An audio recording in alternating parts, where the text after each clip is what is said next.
Herr Baudach, Sie erlebten im Laufe Ihres Lebens einige besondere Erfahrungen. Wie begann das?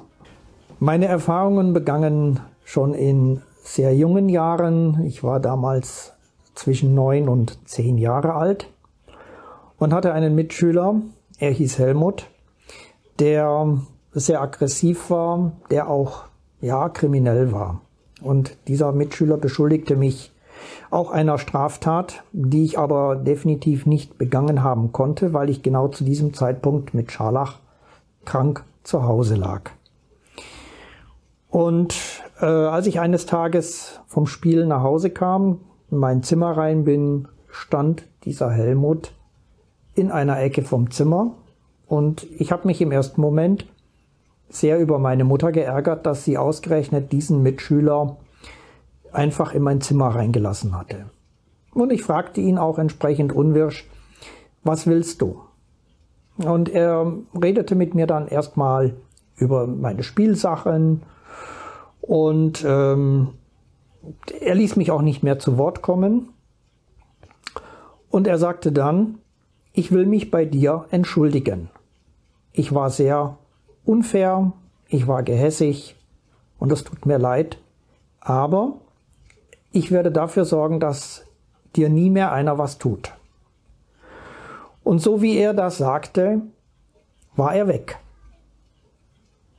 Das Ganze hat mich natürlich sehr irritiert. Was war da jetzt? Und ich habe dem aber weiter nicht so viel beigemessen. Mit 9, 10 Jahren denkt man da noch nicht so weit nach. Am nächsten Morgen bin ich dann auch wieder in die Schule.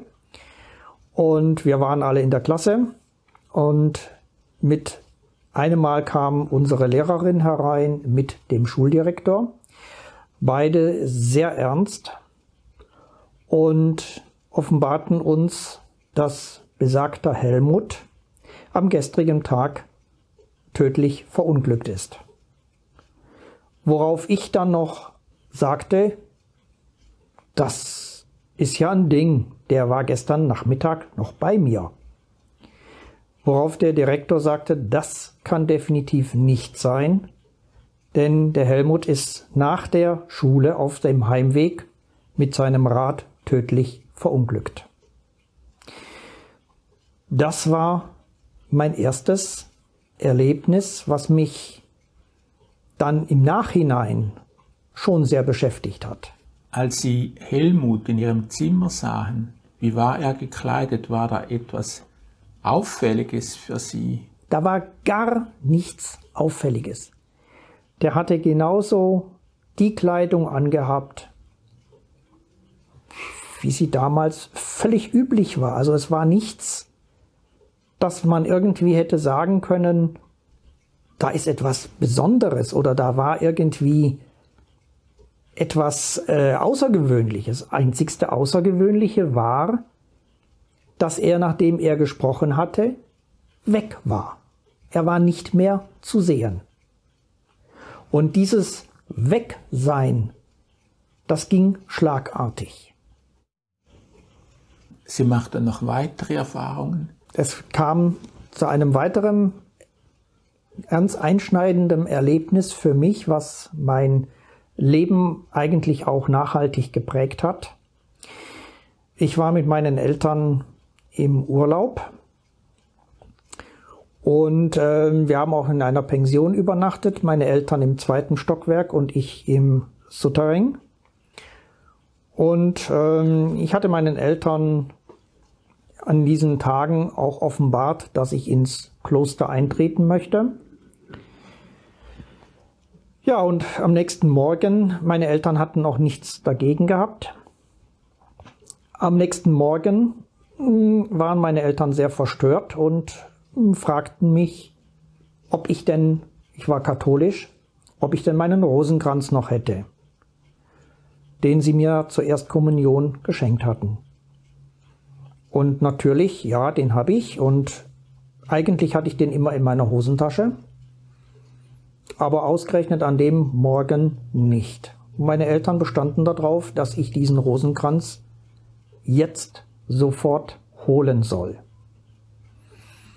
Ich bin in mein Zimmer, habe das Mäppchen geholt, in dem sich der Rosenkranz befand, bin damit in den Frühstücksraum zurück und möchte meinen Eltern den Rosenkranz geben, öffne das Mäppchen und heraus kommt Asche. Ich war natürlich in diesem Moment geschockt, völlig irritiert, fassungslos. Was ist passiert? Meine Eltern sagten dann zu mir, und das war etwas, was mich auch sehr berührt hat: Wo warst du heute Nacht? Ja, ich sage, ich war natürlich in meinem Bett. Dann sagte mein Vater: Nein, du warst nicht in deinem Bett. Du standst vor unserem Bett. Und du hast in deiner Hand einen brennenden Rosenkranz gehalten.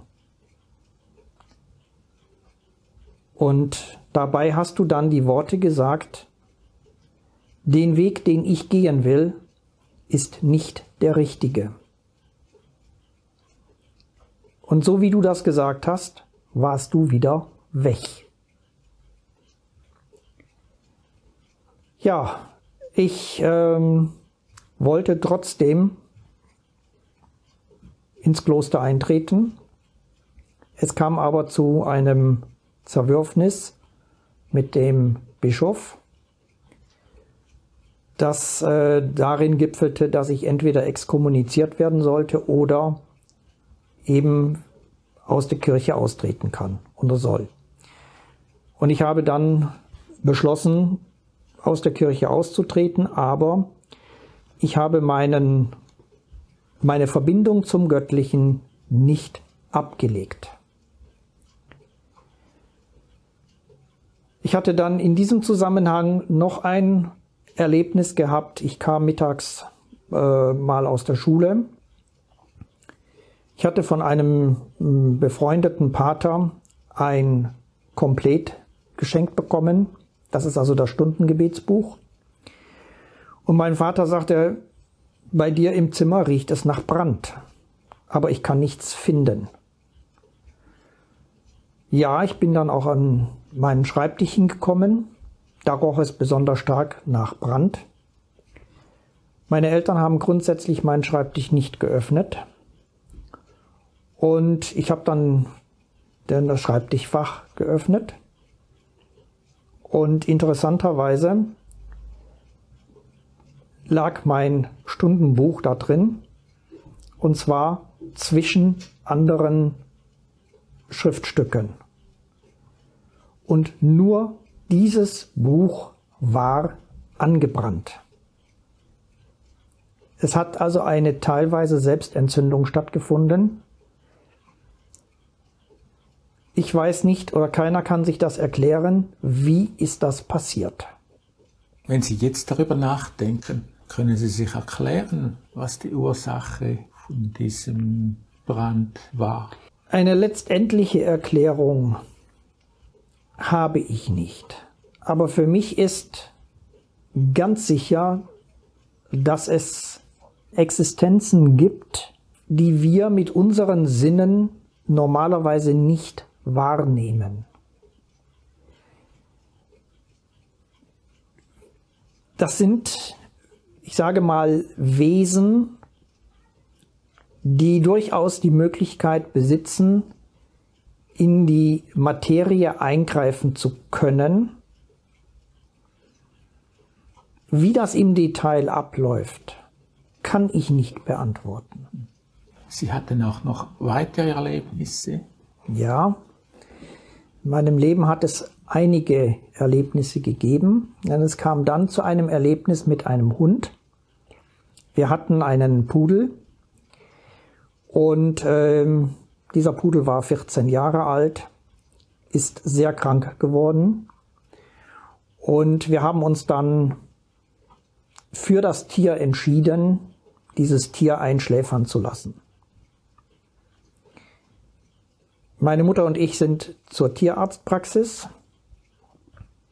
Meine Mutter ist mit dem Pudel in die Praxis herein Ich hatte mich dann zwischenzeitlich wieder ins Auto gesetzt, auf den Beifahrersitz, hatte die Türe auf, es war Sommer und war natürlich schon sehr traurig, weil der Hund bedeutete für mich auch sehr viel. Ja, und auf einmal gucke ich gedankenverloren zu der Treppe von der Tierarztpraxis und sehe plötzlich unseren Hund, wie er vor der Praxistüre steht, sich richtig schüttelt, freudig die Treppe herunterläuft, auf das Auto zuläuft, in das Auto hineinspringt und seinen Kopf genau mir in den Schoß legt, als wenn er mir sagen wollte, danke für die Entscheidung. Auch hier wieder, so wie er erschienen ist, war er auch wieder plötzlich weg. Ist der Hund aus der Praxis entwichen, dass er zu Ihnen gekommen ist? Nein, meine Mutter ist ja beim Einschläfern dabei geblieben. Und meine Mutter wusste von dem natürlich nichts. Denn der Hund war krank. Er hätte auch gar nicht mehr so laufen können. Das war also auch das Auffallende. Der kranke Hund, der jetzt auf einmal wie ein gesunder, ausgewachsener Hund richtig freudig die Treppe herunterspringt. Dann war das in diesem Sinne der Geist des Hundes, der zu Ihnen gekommen. Das war der sichtbar gewordene Geist des Hundes. Ein weiteres Erlebnis, an dem ich nicht alleine dran beteiligt war, sondern mehrere Personen das miterlebt haben. Mein Vater und ich waren bei einer Bekannten, die kurz zuvor ihren Mann durch den Übergang in das Jenseits in Anführungszeichen verloren hat. Und wir statteten ihr einen Besuch ab und als wir gehen wollten, musste mein Vater und auch ich nochmal auf die Toilette. Mein Vater ist zuerst auf die Toilette gegangen, ganz normal. Er kam wieder und dann wollte ich auch gehen. Das Problem war nur, die Türe war verschlossen. Die Türe war von innen verschlossen. Der Schlüssel steckte auch von innen. Aber es war niemand in der Toilette. Das Toilettenfenster war ein sehr kleines und außerdem noch durch ein massives Gitter, was eingebaut war, geschützt. Wieso sich der Schlüssel umgedreht hat, war für uns nicht erklärbar. Alle Versuche, irgendwie das Schloss aufzubekommen, funktionierte nicht. Diese Bekannte entschied sich dann, die Feuerwehr anzurufen, weil irgendwie muss die Türe ja auch wieder geöffnet werden. Die Feuerwehr kam. Sie standen genauso vor einem Rätsel, dass eine Türe von innen verschlossen ist, aber offensichtlich niemand in diesem Raum befindlich ist. Auch sie bemühten sich, es blieb ihnen aber nichts anderes übrig, als die Türe aufzubrechen, um dann festzustellen, da ist das Fenstergitter unbeschädigt, das Fenster ist ganz, aber es ist niemand in diesem Raum befindlich. Interessanterweise hat diese Bekannte uns dann später nochmal berichtet, dass sie ihren Mann öfters durch die Wohnung hat gehen sehen, der ja eigentlich tot ist. Ein sehr bewegendes Erlebnis, auch wieder nicht alleine erlebt, sondern auch mit meinen Eltern und auch noch anderen Personen. Ich hatte mich mit meinem Vater abgesprochen, dass ich meine Eltern irgendwo überraschen möchte, wo sie sich gerade aufhalten. Ich wollte also meiner Mutter da eine Freude machen, sie überraschen, dass ich dann auch da bin. Und mein Vater und ich haben das alles abgesprochen, wie das von der Fahrt und ja, mit dem Treffpunkt so klappen sollte. Leider hat der Wettergott nicht ganz mitgespielt, denn es überraschte mich ein ziemlich kräftiges Gewitter. Ich war aber noch innerhalb einer Ortschaft, also ziemlich am Rand einer Ortschaft, und entdeckte auch eine offene Garage und hat bei mir so gedacht, naja, bei dem Gewitter wird man sicherlich Verständnis haben, wenn ich mich da am Anfang der Garage unterstelle und dieses Gewitter abwarte. Ich trete also in diese Garage hinein und höre dann auch schon eine Stimme eines älteren Herrn, der ganz freundlich zu mir sagt, kommen Sie ruhig rein. Es ist nur ein kurzes Gewitter, es wird keinen Schaden anrichten und ziehen Sie aber Ihre Jacke aus, denn Sie sind ja darunter nass. Es stimmte, im Moment, wo er das sagte, habe ich dem nichts weiter beigemessen, weil meine Gedanken natürlich vor allen Dingen bei meinen Eltern waren, die in der Nähe eines Sees waren, also auch vom Gewitter her ja nun mehr oder weniger gefährdet sind. Aber es stimmte, ich war unter dieser sommerlichen Jacke auch nass geworden. Wir unterhielten uns auch noch nett über Belanglosigkeiten und tatsächlich nach ungefähr einer Viertelstunde war das Gewitter zu Ende und ich konnte meinen Weg fortsetzen. Ich habe mich auch noch nett verabschiedet und bin dann in Richtung meiner Eltern zu dem Treffpunkt. Habe dabei aber gedacht, na, meine Eltern werden wahrscheinlich weitergegangen sein, denn bei dem Gewitter, wie soll das jetzt gehen? Zu der damaligen Zeit gab es noch keine Handys oder wir hatten wenigstens noch keins. Meine Eltern waren aber noch am vereinbarten Treffpunkt und das verwunderte mich etwas und mein Vater sagte, ach, das war kein Problem. Als das Gewitter anfing, kam ein junger Mann und sagte, wir sollen hier warten, das Gewitter wird bald aufhören und es wird auch kein Schaden eintreten. Und dann sagte er noch zu mir, also zu meinem Vater, dein Sohn wird kommen. Das hat meine Mutter nicht gehört, weil meine Mutter zu der Zeitpunkt schon schwerhörig war.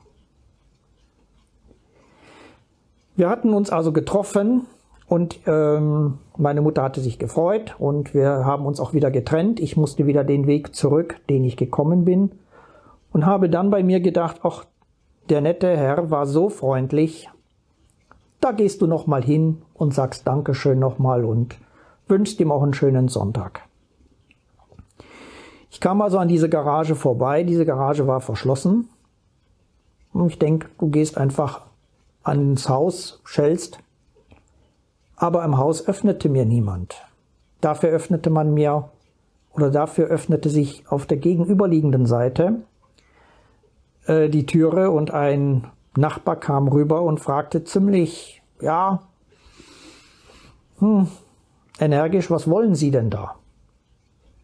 Und ich sagte ihm, ich möchte mich gerne bei dem Herrn bedanken. Worauf er meinte, hier gibt's keinen Herrn. Hier lebt nur Mutter und Tochter. Ich versuchte ihm klarzumachen, dass doch vorhin ein Gewitter war. Ja, das war. Und die Garage war auf. Die Garage kann nicht auf sein, denn Mutter und Tochter sind im Urlaub. Ich habe ihm genau den Wagentyp beschrieben. Der Nachbar wurde unsicher. Ich beschrieb ihm den Menschen, mit dem ich gesprochen hatte. Der Nachbar wurde noch unsicherer. Ich sagte, ja, aber wo kommt dieser Mann her? Der Nachbar sagte, wo er herkommt, weiß ich nicht. Den Mann, den Sie beschreiben, den hat es gegeben. Das war der Ehemann von der Frau. Aber der ist schon 10 Jahre tot. Sie hatten vor 2 Jahren noch eine besondere Erfahrung. Das war für mich einer der schwersten Erfahrungen. Sie betrafen mich persönlich. Sie waren sehr schön. Rückblickend sind sie sehr schön, obwohl sie sehr traurig sind. Ich hatte im Jahr 2019, das war so im Oktober, hörte ich eine innere Stimme, die zu mir sagte, nächstes Jahr stirbt dein Vater. Es erschien mir im Moment etwas sehr unwahrscheinlich, denn mein Vater war zwar 86, aber er war gesund.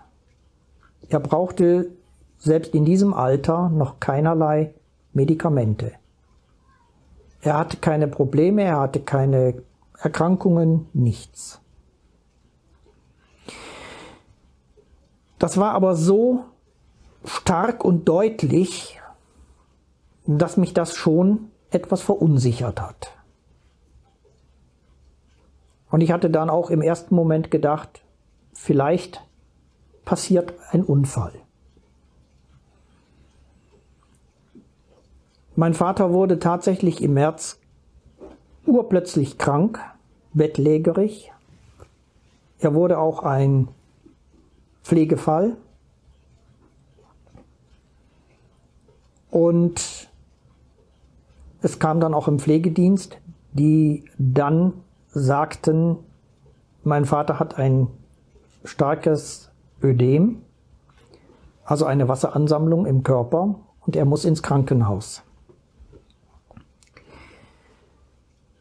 Er kam ins Krankenhaus und zunächst sah auch alles danach aus, dass das sich alles wieder einrenkt, dass alles wieder gut wird. Und eines Abends, also das war in der Nacht vom 12. auf den 13. März, ging gegen 11:30 das Telefon. Das Krankenhaus rief an, ich möge doch bitte ins Krankenhaus kommen, zu meinem Vater. Mein Hund, der ein ständiger Begleiter von mir ist, aufgrund meiner Augengeschichte, den konnte ich natürlich nicht eventuell die ganze Nacht hier in der Wohnung lassen. Und die diensthabende Ärztin sagte, das ist kein Thema, den Hund dürfen Sie mitbringen. Ich habe den Hund dann auch mitgebracht. Das Interessante war, als ich in das Krankenzimmer mit meinem Hund kam, hat sich mein Hund sofort in die äußerste Ecke des Zimmers verkrochen, was absolut ungewöhnlich war. Mein Vater war sehr unruhig, allerdings kurz nach meinem Erscheinen wurde mein Vater ganz ruhig. Ich habe die ganze Nacht neben meinem Vater gesessen, habe ihm die Hand gehalten und bin dann morgens so gegen 5 Uhr auf einmal sehr müde geworden,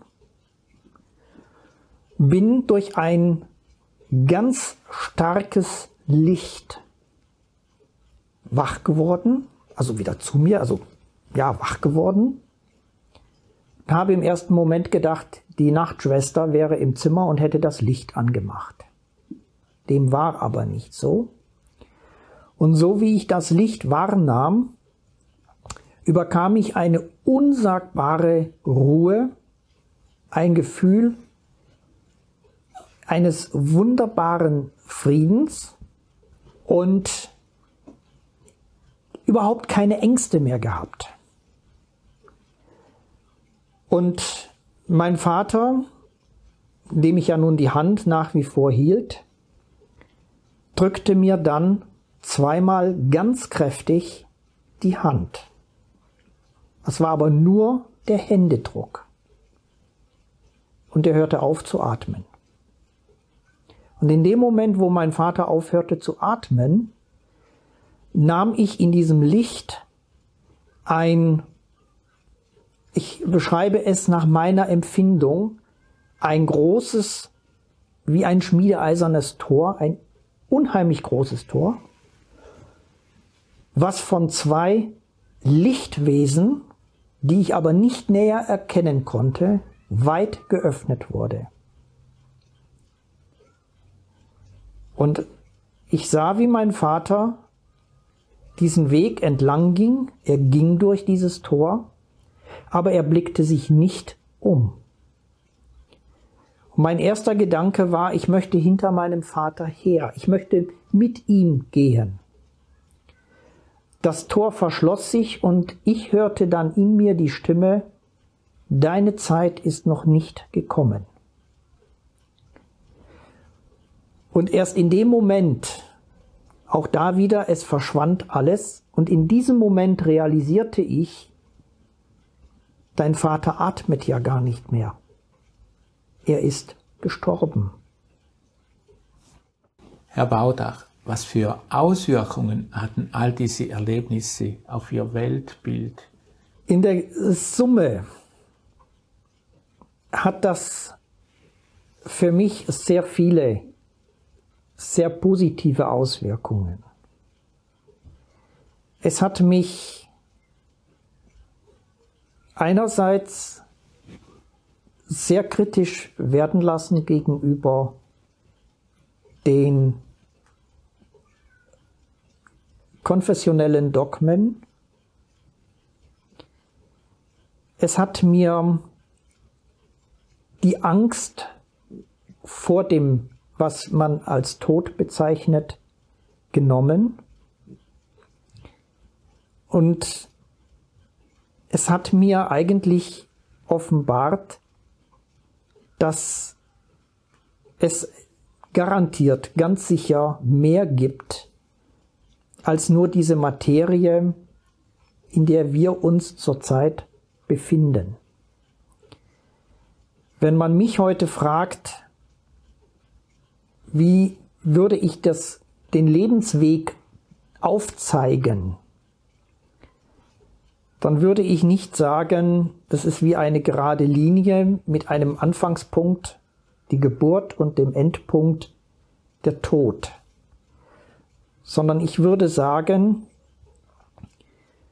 das Leben ist eine Ellipse.